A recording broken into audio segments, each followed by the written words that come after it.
बच्चों, कक्षा 11वीं की लेखा शास्त्र की क्लास में आपका बहुत स्वागत है बेटा। आज अपन पढ़ेंगे बेटा दैनिक पंजी या जनरल रोज नामचा।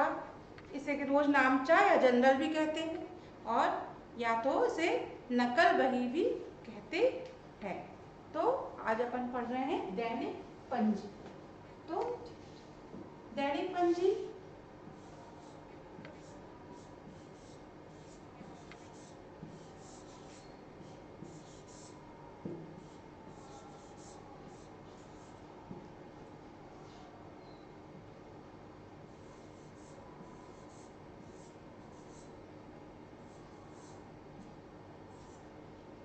दैनिक पंजी जनरल या इसे अपन नकल बही भी कहते हैं या नकल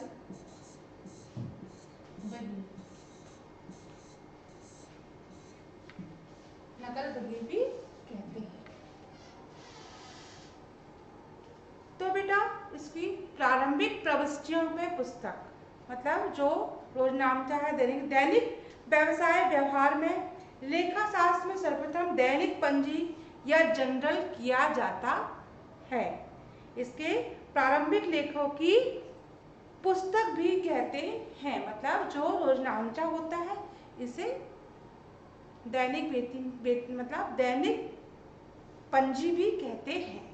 प्रारंभिक प्रविष्टि की पुस्तकें मतलब दोहरा लेखा प्रणाली में व्यवसायिक लेन देन की मतलब जो दोहरा लेखा प्रणाली है उसे मतलब व्यवसायिक लेन देनों का लेखाक्रम 3 चरणों में मतलब इसे 3 चरणों में पूर्ण किया जाता है।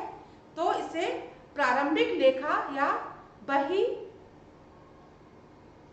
और सारांश भी कहते हैं। अतः मतलब जो प्रारंभिक जो चरण होते हैं उसे लेन देन को लिखने के लिए मैं इसका क्या करते हैं, इसका भी प्रयोग करते हैं और इसमें प्रयोग में लाई जाने वाले हिसाब की बहियों को भी प्रारंभिक प्रविष्टियों और पुस्तकें भी कहा जाता है। तो प्रत्येक व्यवसाय में मतलब जो इसकी प्रविष्टि होती है इसे लेन देनों में लिखने के लिए प्रयोग में लाई जाने वाली हिसाब की बहियों के लिए और प्रारंभिक प्रविष्टियों के लिए पुस्तक बही भी कहते हैं। तो ये है प्रारंभिक प्रविष्टि या पुस्तकें। इसे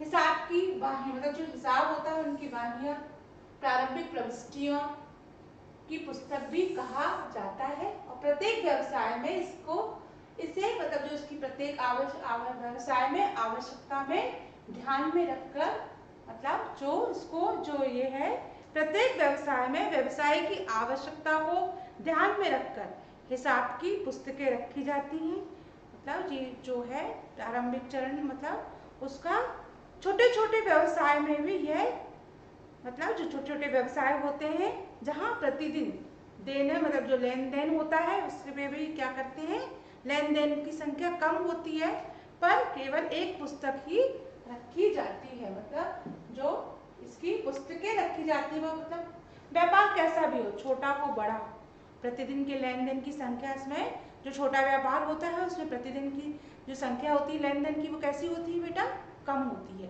केवल एक ही पुस्तक में इसे क्या करते हैं मतलब एक ही इसके लिए एक मतलब जो इसका लेखा बनाने के लिए एक ही पुस्तक रखी जाती है जिसे क्या कहते हैं, जनरल या रोजनामचा कहा जाता है। तो प्रश्न में अगर पूछा जाए कि रोजनामचा किसे कहते हैं तो आप लिखोगे प्रत्येक व्यवसाय की आवश्यकता को ध्यान में रखकर मतलब जो प्रत्येक व्यवसाय होता है उसकी आवश्यकताओं को ध्यान में रखकर में हिसाब की पुस्तकें रखी जाती हैं। छोटे व्यवसाय में जहां प्रतिदिन लेन देन की संख्या कम होती है और जिसमें एक ही पुस्तक रखी जाती है उसे जनरल या रोजनामचा कहा जाता है। तो ये रोजनामचा क्या है ये बताया मैंने बेटा। रोजनामचा रखना सुविधाजनक नहीं होता मतलब जो रोजनामचा होता है वह रखना सुविधाजनक नहीं होता। ऐसे व्यवसाय में रोजनामचा का हैं, जो विभिन्न विभाजन कर होते हैं, लेन देन होते हैं, उनके स्वभाव के अनुसार अलग अलग पुस्तकें क्या होती हैं, रखी जाती हैं। ऐसे व्यवसाय जिसमें रोजनामचे का विभिन्न विभाजन, कर, लेन देन स्वभाव के आधार पर मतलब स्वभाव के अनुसार अलग अलग नाम से पुस्तकें रखी जाती हैं, जिन्हें सहायक वाहिनियां या वाहियां कहा जाता है। मतलब खाते में जो सहायक वाहियां होती हैं, मतलब जो छोटे छोटे अलग अलग पुस्तकें रखी जाती हैं, उसे सहायक वाहियां कहते हैं। और उनको निम्नलिखित रूप से मतलब जो वाहियां हैं उनके निम्नलिखित रूप से अलग अलग जो निम्नलिखित हैं, तो पहला है रोकड़ वाही, है ना, तो जिसमें कैश बुक होती है ये। फिर दूसरा है विक्रय वाही, जो सेल्स बुक होते हैं। तीसरा विक्रय वापसी, मतलब सेल्स रिटर्न ऑफ बुक, है ना। फिर चौथा होता है दे बिल वाही, मतलब जो दे बिल होते हैं, बिल पे बिल बुक, मतलब जो बिल होते हैं उनकी एक बुक, मतलब पे बिल बुक, उसे के इंग्लिश में मतलब हिंदी में बेटा विक्रय वापसी वाही कहते हैं और इंग्लिश में सेल्स रिटर्न बुक कहते हैं। फिर उसके बाद है लेन देन, मतलब दे बिल, बिल्स पे, मतलब जो दे बिल पे होते हैं उसे कहते हैं बिल्स पे बुक। फिर उसके बाद होता है क्रय वाही, सातवां होगा बेटा, सातवां होगा प्राय बिल वाही और आठवां है मुख्य रोजनामचा। तो ये इतनी प्रकार की वाहियां हैं जो निम्नलिखित रूप से क्या करती हैं, अलग अलग पुस्तकों में इनका विवरण किया जाता है। फिर प्रारंभिक प्रविष्टि में जो प्रारंभिक प्रविष्टि होती है उसमें रोजनामचा या जनरल प्रविष्टि या प्रारंभिक लेखे पुस्तक सहायक वाहियों के मतलब आधार पर क्या होती है, लेन देन का लेखांकन किया जाता है। जो व्यवसाय मतलब जो एक प्रकार से इस अध्ययन में केवल रोजनामचे का भी क्या होता है, अध्ययन किया जाता है, जिस इन वाहियों में केवल रोजनामचे का क्या किया जाता है, अध्ययन किया जाता है।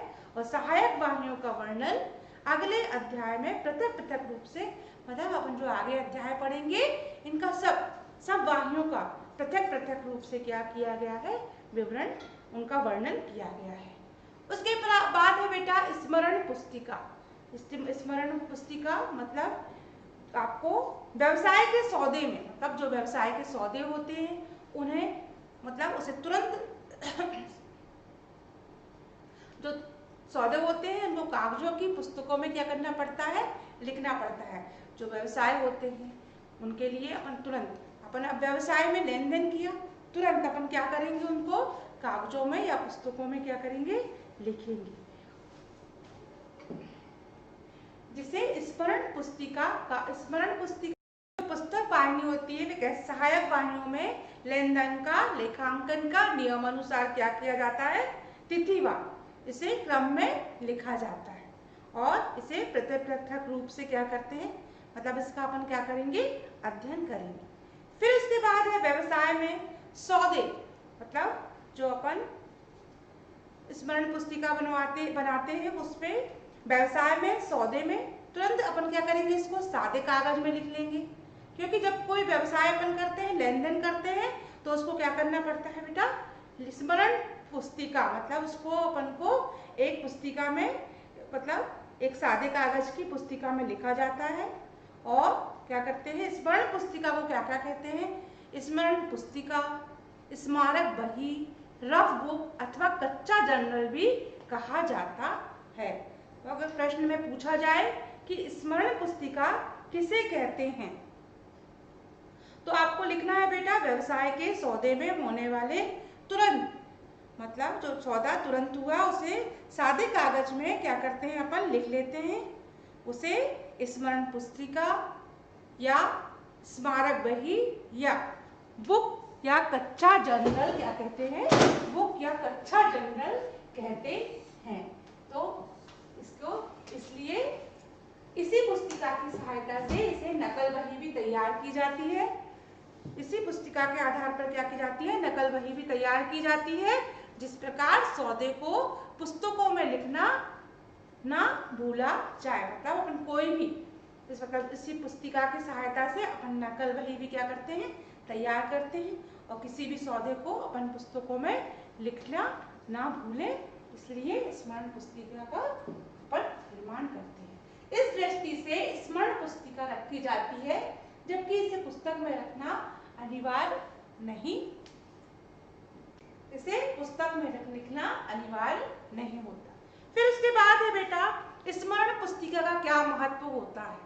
तो स्मरण पुस्तिका नकल बही तैयार करने का क्या है, आधार है, जिसमें आप क्या करोगे, इसे कैसे करोगे, व्यवसाय में हुए अनेक सौदे का, मतलब जो व्यवसाय होता है उसमें अनेक सौदों को याद में नहीं रखा जा सकता, मतलब जो सौदे होते हैं उनको याद नहीं रखा जा सकता। जैसे जैसे सौदे होते हैं स्मरण पुस्तिका में लिखा जाता है। तब अपन कोई व्यवसाय करेंगे, जैसे जैसे सौदे होंगे अपन उनको स्मरण पुस्तिका में क्या करेंगे, नोट करते लिखते जाएंगे। फिर दूसरा है स्मरण पुस्तिका में नकल बही बनाई जाती है, मतलब जो स्मरण पुस्तिका है उसमें आप नकल बही भी क्या कर सकते हैं, बना सकते हैं। फिर है नकल बही की जांच स्मरण पुस्तिका की सहायता से की जा सकती है, मतलब जो नकल बही है उसकी जांच, मतलब आप उसको स्मरण पुस्तिका की सहायता से क्या कर सकते हो, उसकी जांच कर सकते हो। नकल बही की जांच स्मरण पुस्तिका से की जा सकती है। ये आपका तीसरा महत्व हो गया। फिर है चौथा महत्व है एक ही दिन में एक ही व्यक्ति, मतलब एक ही दिन में एक ही व्यक्ति अगर कई बार सौदे हुए, मतलब आप एक ही व्यक्ति से कई बार सौदे करते हो, है ना, तो उन लेन देनों मतलब उनको सहायता के लिए प्रविष्टि कैसी होगी, व्यवस्थित रूप से की जा सकती है। काय में, आपको स्मरण पुस्तिका में। तो ये क्या है बेटा, स्मरण पुस्तिका के महत्व है। तो अगर पूछा जाए स्मरण पुस्तिका क्या है और उसके महत्व लिखिए, तो आप स्मरण पुस्तिका का महत्व लिखोगे। स्मरण पुस्तिका एक सादे कागज में आपको लिखना है, उसमें मतलब जो पुस्तिका है उसमें क्या क्या आएगा, स्मरण पुस्तिका, स्मरण बही, एक रफ बुक, और उसे क्या कहते हैं, जनरल, या आप रोजनामचा भी कहते हैं। तो ये चार महत्व हो गए इसके। फिर है आवश्यकता पड़ने पर, पांचवा है आवश्यकता पड़ने पर इसे न्यायालय में प्रमाण पत्र के रूप में आप प्रस्तुत भी कर सकते हैं। जो ये स्मरण पुस्तिका होती है इसे, मतलब आप किसी, मान लीजिए किसी व्यवसाय में अगर विवाद हो गया, अगर उसको न्यायालय में प्रस्तुत करना है, तो आवश्यकता पड़ने पर इसे न्यायालय में भी क्या कर सकते हैं, आप प्रस्तुत कर सकते हैं। तो आपने ये क्या क्या पढ़ लिया बेटा, प्रारंभिक प्रविष्टि की पुस्तकें पढ़ी, और मतलब जो सहायक बाहियां पढ़ी। सहायक बाहियों में आपने देखा कि 8 बाहियां हैं। फिर उसके बाद आपने पढ़ा, और उसमें अपन ने प्रारंभिक प्रविष्टि में अपन ने सहायक वाहियां भी पढ़ी। सहायक वाहियों में अपन ने रोकड़, विक्रय, क्रय, विक्रय वापसी, प्राय बिल, देय बिल, और मुख्य चार, मतलब अपन ने मुख्य नामा पढ़ा। उसके बाद स्मरण पुस्तिका पढ़ी। बेटा ये 2 नंबर का प्रश्न आता है या 4 नंबर का, इसमें अगर आएगा 2 नंबर के प्रश्न में पूछा जाएगा स्मरण पुस्तिका किसे कहते हैं, और नहीं तो 4 नंबर के प्रश्न में स्मरण पुस्तिका किसे कहते हैं और उसके महत्व को भी लिखिए, तो आपको पूरे महत्व और स्मरण पुस्तिका। बेटा अपन नेक्स्ट पीरियड में रोजनामचा या नकल बही क्या होती है, इसके महत्व क्या है, इसकी आवश्यकता क्या है, इसके बारे में पढ़ेंगे। 11th क्लास के बच्चों, आपके लिए नया विषय है, तो आप इसे बेटा ध्यान से देखें और पढ़ें। धन्यवाद बच्चों।